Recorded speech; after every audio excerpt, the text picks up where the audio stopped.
आज हम लोग class 10th mathematics chapter number 6.1 का बहुत ही महत्वपूर्ण प्रश्न थेल्स प्रमेय को सिद्ध करने जा रहे हैं। यह प्रश्न लगभग हर बार ही मैट्रिक के परीक्षा में आ ही जाते हैं। परीक्षा के दृष्टिकोण से यह प्रश्न बहुत ही महत्वपूर्ण है और ये 5 या 6 नंबर का प्रश्न देता है। तो सबसे पहले हम लोग समझेंगे थेल्स प्रमेय होता क्या है। तो थेल्स प्रमेय जैसा कि यहाँ पर दिया गया है, थेल्स प्रमेय यदि किसी त्रिभुज में किसी एक भुजा के समांतर खींची गई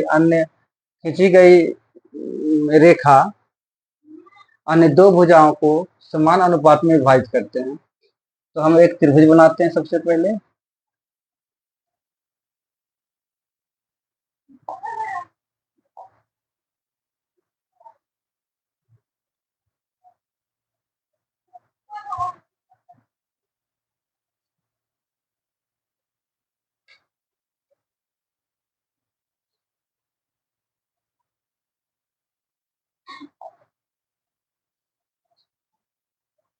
नाम लीजिए त्रिभुज का ए बी सी। किसी त्रिभुज के किसी एक भुजा के समांतर खींची गई रेखा अन्य दोनों भुजाओं को समान अनुपात में विभाजित करता है। तो इस भुजा के समांतर एक रेखा हम लोग खींचते हैं और इसका नाम धर देते हैं डी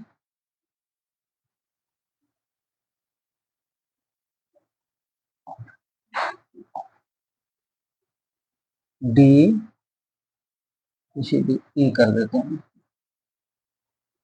तो हम लोग को यही दिखाना है कि अगर किसी त्रिभुज के किसी भुजा के समांतर खींची गई रेखा समांतर हो तो वे दोनों भुजाओं को एक ही अनुपात में विभाजित करता है, अर्थात ए डी बटा डी बी बराबर ए ई बटा ई सी। हमें यही सिद्ध करना है। तो सबसे पहले एक रचना करते हैं। रचना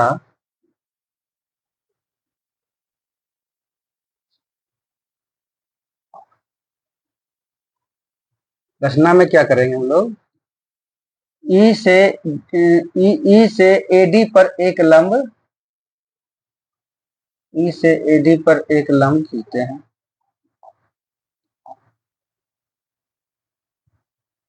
ये एक लंब खींच दिए और इसका नाम धर दिए एम। इसका नाम धर दिए एम।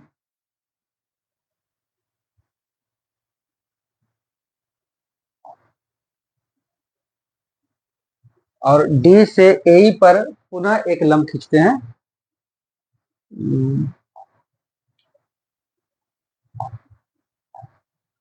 इससे इस पर फिर पुनः एक लंब खींचते हैं और इसका नाम लिख देते हैं, इस पॉइंट का नाम एन। तो रचना में लिख देते हैं ई एम लंब ए डी और फिर एक और है डी एन लंब ए।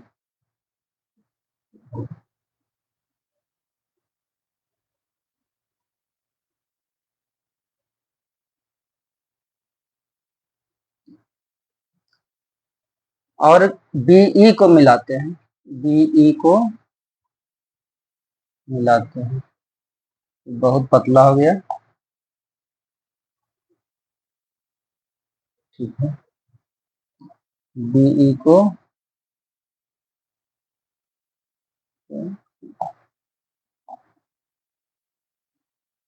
बीई को मिलाते हैं और सी डी को मिला देते हैं। लिख देते हैं बी बी ई एवं सी डी को मिलाया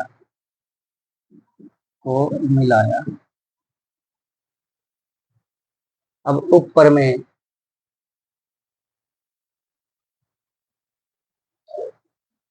उत्पत्ति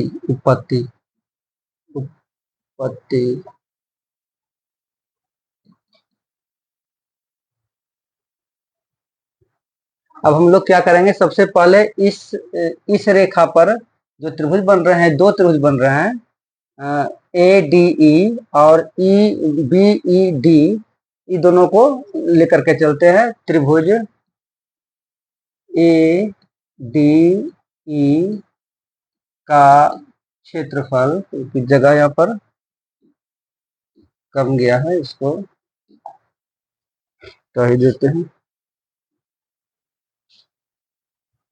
त्रिभुज ए डी ई का क्षेत्रफल बटा त्रिभुज बी ई डी का क्षेत्रफल।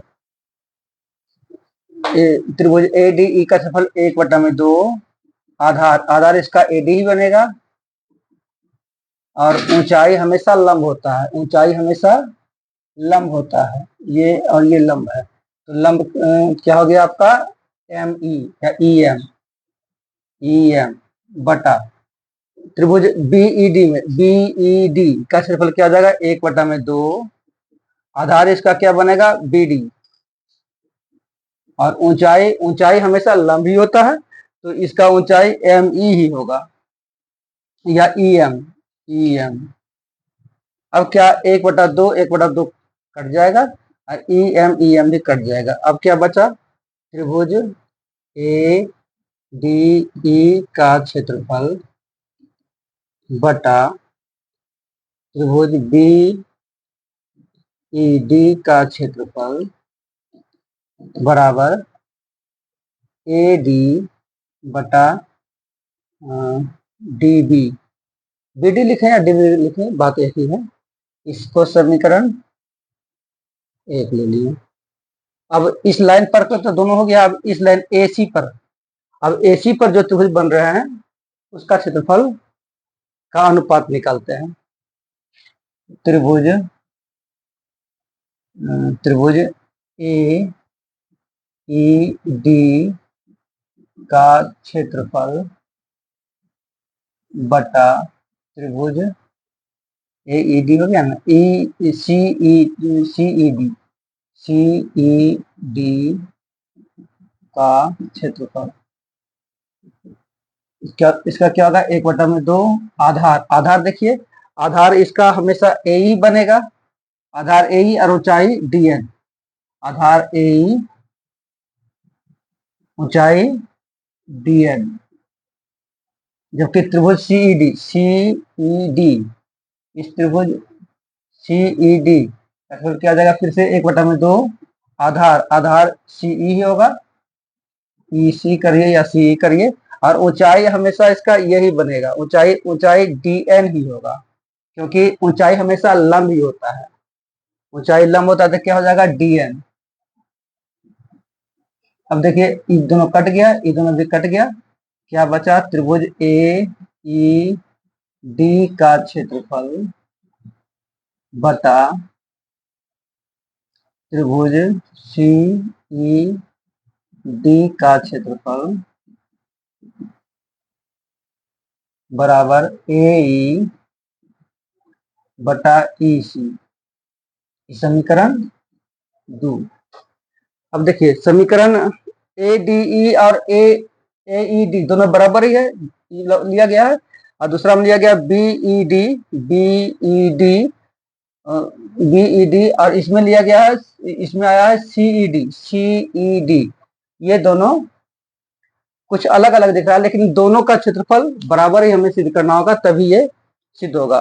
तो दोनों का क्षेत्रफल बराबर कैसे होगा, एक ही दिया गया है प्रमेय में, एक ही भुजा पर खींचा गया त्रिभुज का क्षेत्रफल हमेशा ही बराबर होता है यदि दोनों भुजा समांतर हो, माने ये और ये समांतर है, ये भुजा और ये भुजा समांतर है, तो इस पर जो इस भुजा पर खींचा गया दो त्रिभुज है, त्रिभुज एगो ये देखिए ये है, एक त्रिभुज ये कर देते हैं, एक त्रिभुज ये है,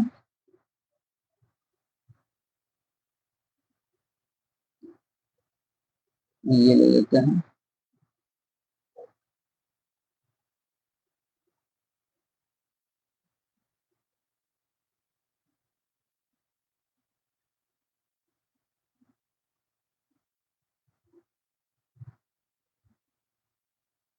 एक त्रिभुज ये ले लिए, और एक त्रिभुज ये वाला CED, इसको भी ले लेते हैं। फिर से कलर जरा चेंज कर देते हैं तो समझ में ज्यादा बढ़िया सा आएगा।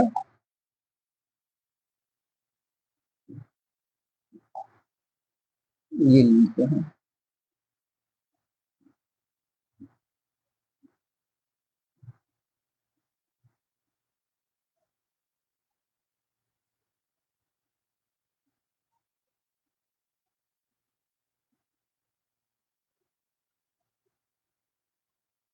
दो त्रिभुज हो गया है।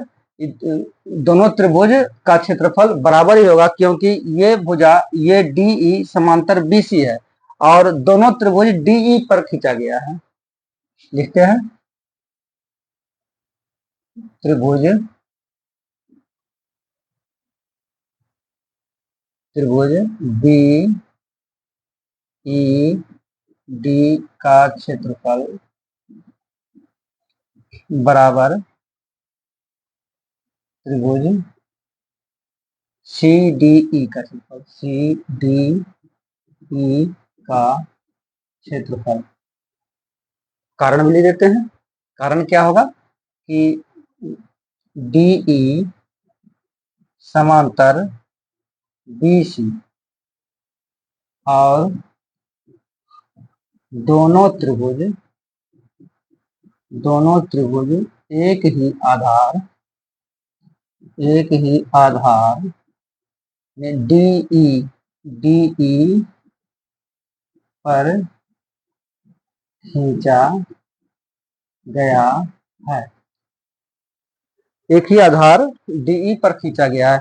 हम लोग अभी इसको फिर से प्रमाणित करेंगे कि इस दोनों का क्षेत्रफल एक ही होगा। तो फिर से प्रमाणित करने के लिए हम लोग पेज दूसरा ले लेते हैं और उसके बाद देखते हैं कि दोनों का क्षेत्रफल एक होगा तो कैसे होगा।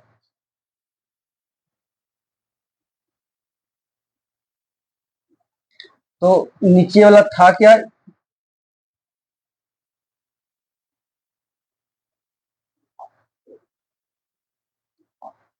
ये देखिए इस तरह से बना हुआ था। पहले इसको जो है मोटा कुछ कर लेते हैं।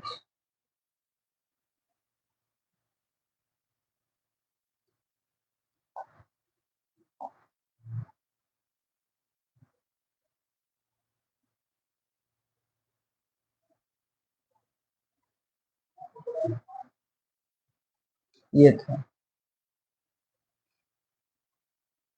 ये यहाँ पर था D, यहाँ E, यहाँ पर था B और ये C।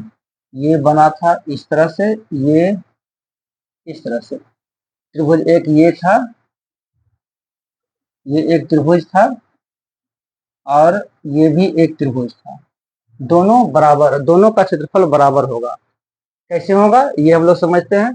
तो त्रिभुज त्रिभुज BDE का क्षेत्रफल क्या हो जाएगा, 1/2। आधार आधार तो D होगा, आधार DE होगा और ऊंचाई हमेशा लंब होता है, ऊंचाई ये बैठेगा, ऊंचाई ये बैठेगा। और इसमें भी देखिए त्रिभुज CDE का क्षेत्रफल 1/2, आधार आधार तो यही है DE और ऊंचाई हमेशा ये बैठेगा। क्योंकि DE समांतर BC है, जब समांतर है तो ऊंचाई, ये ऊंचाई बराबर ही होगा, इसलिए ये दोनों त्रिभुज का क्षेत्रफल बराबर ही होगा। अब आते हैं पिछला लाइन में।